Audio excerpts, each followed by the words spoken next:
ఆచారాలన్నీ అంత గొప్పవి, మన వేషధారణ అంత గొప్పది, మన భాషలన్నీ అంత గొప్పవి, మన సంప్రదాయాలన్నీ అంత గొప్పవి. జడ వేసుకోవాలి, ముడేసుకోవాలి, పెద్దాళ్ళు అయితే ముడేసుకోవాలి, చిన్నాళ్ళు అయితే రిబ్బన్ పెట్టుకోవాలి. ఊరికే కత్తిరించి కూర్చోవడం ఎక్కడ, పైగా మంగళవారం శుక్రవారం కూడా లేదు, అశుభం, వెళ్ళిపోతున్నారంతే మొత్తం ఎక్కడ.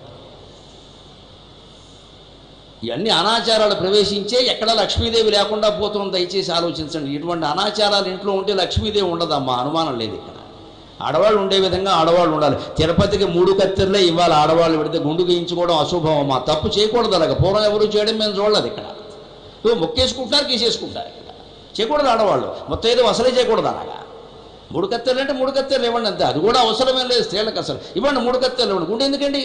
ఓవరాక్షన్ అంటారు దీన్ని. బాగా అవసరం లేదండి. స్త్రీ అలా చేయకూడదు. భర్త ఉన్న స్త్రీ ఎప్పుడు అలా చేయకూడదు. దానికి పెద్ద లాజిక్ చెప్పాలంటే ప్రయోగశాలలో అన్ని రుజువు అవ్వండి. కొన్ని యోగశాలలో రుజువు అవుతాయి, కొన్ని యాగశాలలో రుజువు అవుతాయి. సంప్రదాయం